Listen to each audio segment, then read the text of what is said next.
कल्पना कीजिए कि आपका बच्चा खेलते हुए गिर जाता है, एक छोटी सी चोट आती है, लेकिन पहले तो एक साधारण सी एंटीबायोटिक टेबलेट से ठीक हो जाता है, लेकिन अब वो टेबलेट काम नहीं करती है। इन्फेक्शन फैलता है और मौत तक का खतरा आ जाता है। ये कोई कहानी नहीं है, ये वर्तमान की हकीकत है।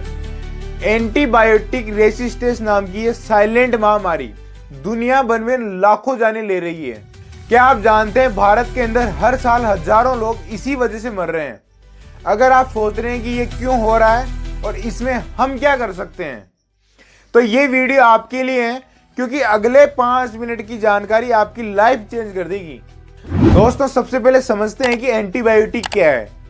ये वो जादुई दवाई है जो हमारे शरीर के अंदर बैक्टीरिया नाम के छोटे छोटे दुश्मन को मारती है, जैसे कि निमोनिया जो हमारे फेफड़ों के अंदर इन्फेक्शन होता है, या फिर यूटीआई जो हमारे पेशाब की नली के अंदर जो संक्रमण होता है। लेकिन समस्या ये है कि अब ये दवाइयाँ कमज़ोर पड़ रही है।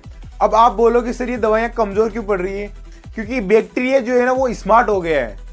बैक्टीरिया इन दवाइयों के खिलाफ रुकावट डालता है। मतलब ये है कि वो दवाइयाँ अब इन पर असर नहीं कर रही है। अब आप सोचोगे कि ऐसा कैसे होता है। कल्पना कीजिए कि आप एंटीबायोटिक की दवाएं ले रहे हैं, लेकिन आप है ना पूरा कोर्स नहीं लेते हैं, कुछ दवाइयाँ ही लेते हैं। इससे क्या होता है, वो बैक्टीरिया जिंदा बच जाता है और वो अगली बार फिर मजबूत होकर आता है। या फिर सर्दी जुकाम वाली वायरल बीमारियों में बिना वजह एंटीबायोटिक खाते हैं, जहां पर ये दवाइयां बेकार है। भारत के अंदर ये बहुत आम है, क्योंकि लोग खुद दुकान से खरीद कर खा लेते हैं। ICMR की 2025 रिपोर्ट कहती है कि भारत के अस्पतालों में 72% ब्लड स्ट्रीम इन्फेक्शन ग्राम नैनो बैक्टीरिया से होता है, जो कॉमन एंटीबायोटिक है जैसे C4-फ्लोक्सासिन, इससे ये 60% रेसिस्ट है। यूटीआई के अंदर जो ई कोली बैक्टीरिया है वो अब 40% थर्ड जनरेशन दवाइयों को मानता ही नहीं है। नतीजा, छोटी बीमारियां जैसे निमोनिया और यूटीआई 2 या 3 दिन के अंदर ठीक हो जाती थी, अब हफ्तों तक चलती है, अस्पताल जाना पड़ता है और जान भी जा सकती है। ये सिर्फ भारत की बात नहीं है, ये दुनिया की समस्या है।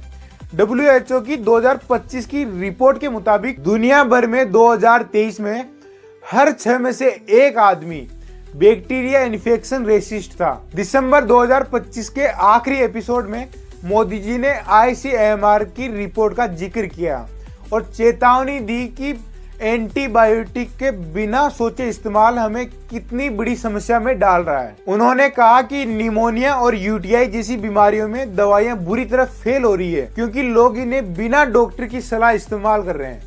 ये समस्या इतनी बड़ी बन सकती है।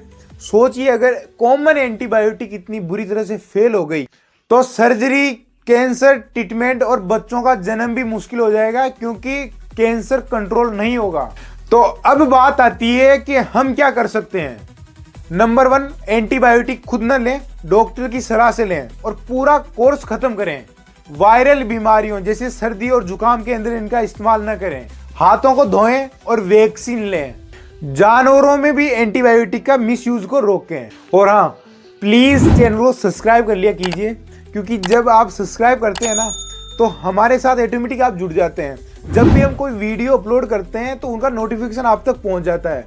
तो जितनी इन्फॉर्मेशन वाली वीडियोस हमारी होती है वो आप तक पहुंचेगी, तो कम से कम आप उसे देखेंगे, अवेयर रहेंगे और हमारे साथ भी जुड़े रहेंगे। इससे क्या होगा ना, हमें भी एक उम्मीद मिल जाएगी, यार इतने सारे लोग हमारे साथ जुड़े हुए हैं, तो वो जब इतने सारे लोग हमारे साथ जुड़े हुए हैं तो हमें उससे मोटिवेशन मिलेगा।